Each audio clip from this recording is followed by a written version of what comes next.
Meanwhile, in a devastating development, just days after Nigeria celebrated the rescue of the Oyo school children, terrorists stormed government secondary school Olowa in Dekina local government area of Kogi State, abducting 4 students, the school principal, and a NECO ad hoc staff member, while candidates were writing their ongoing NECO examinations.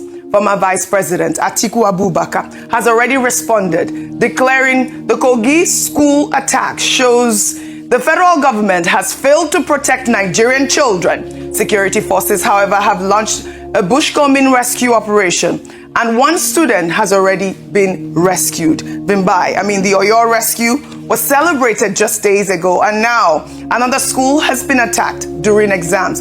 This is the 14th school kidnapping since Tinubu came to power. And the question Nigeria must urgently answer is, what is the systematic plan to end this crisis once and for all? We hailed the Oyo rescue operation, and now we hear these. Your thoughts? And you're asking the right question. What is the plan? Because even while the Oyo captives were being held, we were asking, what is happening with safe schools? And unfortunately, we have these conversations, and not often enough do we see them translate into anything tangible, any tangible reform on the ground. But there's a lot of issues beneath this particular Kogi incident, which is that these students were sitting for an exam in a school that the state had already declared should not be used because of its isolated area. They said that that area was not safe enough. So the state had declared that that school should not be put to use. That's the first issue, is illegal use of premises that has already been declared unsafe. The second issue is that it is alleged that the exam they were sitting may not have even been the authentic exam, that there was some type of arrangement that was put in place for them to come and do this, and that in fact this location has now become notorious for exam malpractice. So you have groups of people who've identified that there are abandoned infrastructure and buildings around, and they're now using it to extort people and to conduct fraudulent activities, taking advantage of these young people who need to write exams. So you see the multiple layers of issues bedeviling this one incident. So we now ask ourselves, when these issues happen and places are abandoned, it goes back to the conversation about undergoverned spaces. Are we just abandoning the places that we say are not safe? And once we just abandon them, what steps are we taking to ensure that a different group with a different, nefarious agenda doesn't come and start abusing those places? So you look at this school, it hasn't been in use, rightfully so, because of its location. However, you now have people taking advantage of that. So it's not enough to say we've left places that were ransacked or there was a security incident in a place, so it was abandoned, because it's now clear that there's also a strategy where, whether it be bandits or terrorists, are also tracking those types of properties, and they're now converting them to use for their own ends, which is just terribly unfortunate. And it just goes back to the issues that we continue to regurgitate, under policing, and we've spoken about them ad infinitum. When are we now going to get to a place that we have the manpower extended in all these areas? Because we can't continue to have undergoverned spaces. It's simply a too large a risk, and education, our young, our vulnerable, are those who are highest at the risk of this. Well, thank you for your submission, Vimbai. And a deeply disturbing development from Plateau State. A father has gone viral, recounting how his wife, 6 children, daughter-in-law, and granddaughter were all killed in a single night by terrorists, as he barely escaped with 1 child.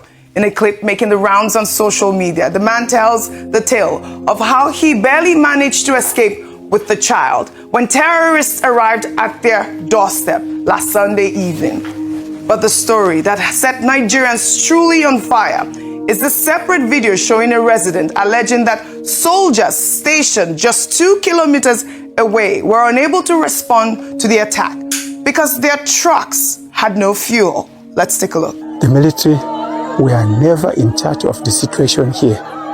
Honestly, they would have got them not to reach the nearby village to us here. If they were ready, I call the sector the person commanding this checkpoint here. I called him, honestly, just their fuel is finished. They cannot go anywhere. Those people in the checkpoint here, from here, not up to 2 kilometers. Not up to 2 kilometers. Everybody is totally depressed. Seriously depressed. Nobody, if not because of us having the heart that we will not leave this place, this situation would have made us to completely move and leave this place. But if we leave, where can we go? Everybody is seriously affected. Families lost their loved ones, husbands and wives. Children are left without mothers and fathers. All these are things that will never make us to feel that there is anything that is good. Nothing is good before us as it is now. This is so sad. A father loses 9 family members in one night. And the soldiers 2 kilometers away had no fuel to respond. Nigerians online are calling it outrageous and demanding answers from the Defense Ministry.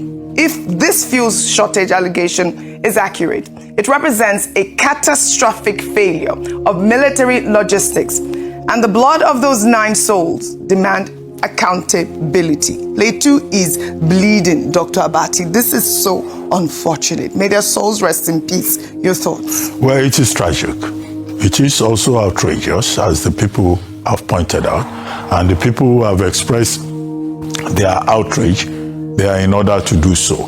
9 members of a family dying just like that, and the assailants were said to have said they wanted to teach the particular gentleman a lesson. So we're dealing with a pressure cooker style kind of society where anything is always at a boiling point. 9 persons killed. How does a man again regain hope in this country? And in fact, one of the persons that was killed was a 3-month-old baby belonging to the brother of the man. So Nigeria definitely has failed this person. And that was why we made the point that, look, it's not enough to rescue people from Orire local government.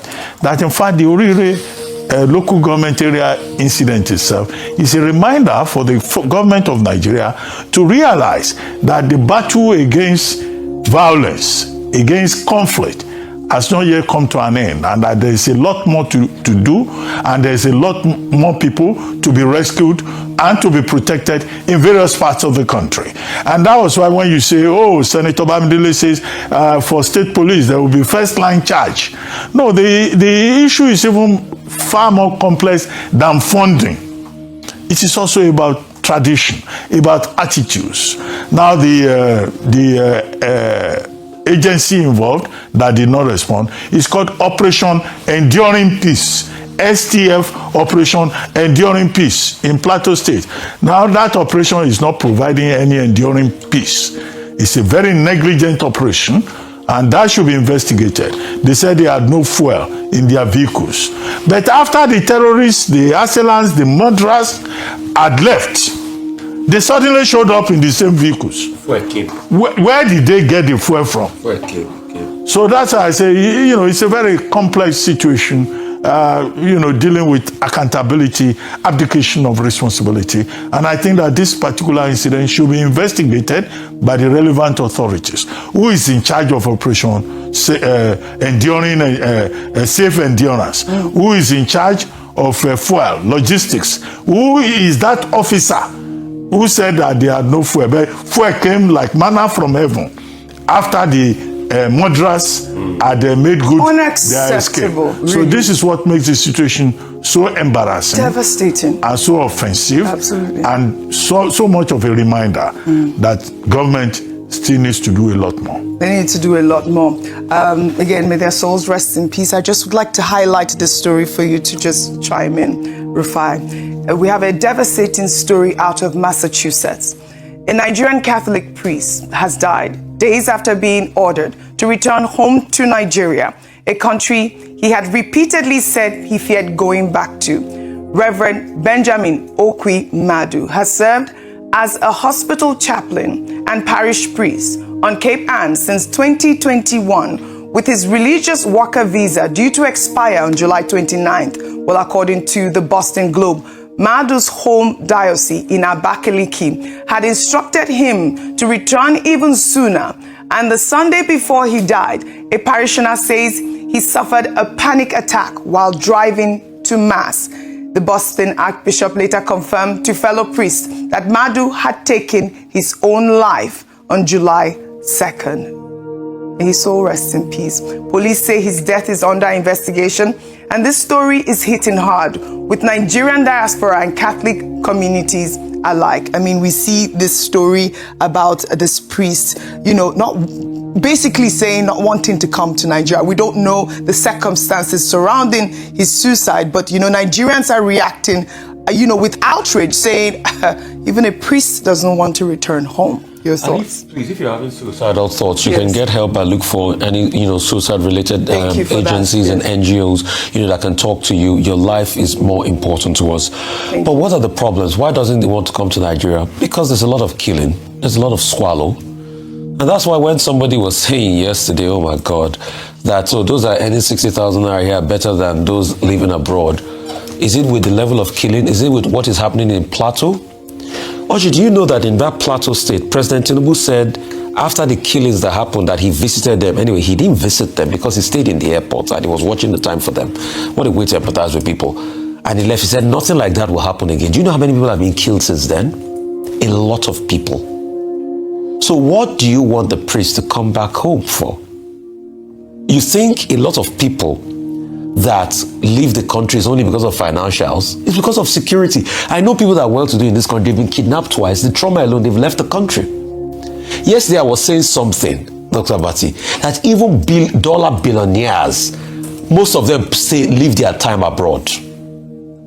I've seen a couple of them in this country. And when you ask the question, they say, oh, my health care, economic, situation, social situation, social circumstance, quality of life.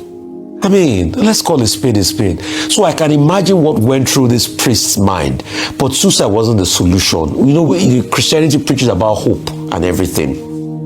So I feel for him and I think he should be investigated, but please, suicide is not the way forward. But as regards that, in fact, I should give kudos to equipping the saints, equipping the persecuted. I was asking Mr. Farouk about Christian genocide and he said it's not happening in Nigeria. And I was just laughing at him. So this village, people that are killed in this Josie, what are they? Are they not Christians? Why are they being persecuted?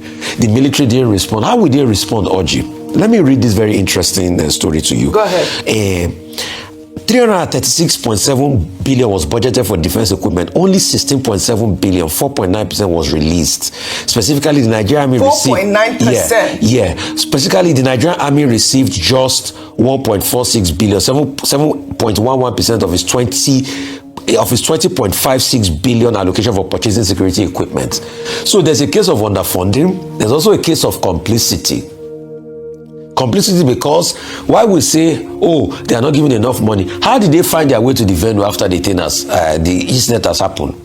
Oji, it was in the same country, some people ordered the military that were protecting the school, the girls' school in Kogi to leave. Kogi State, and after they left, the attack happened. So the people that they are killing in Jos, they are not Christians. So when you kill a Christian family in a mass number, it's not Christian persecution. When you kill people with their religious creed, it's not genocidal in nature. I know a lot of people, they hate to hear that word. It's not genocide. Don't say it's genocide. You see, go and read the genocide law. What did they say? Intent. See, genocide didn't even say kill. It said intent. So, but you see, people will argue. You know why? Because all the people like to deflect the truth.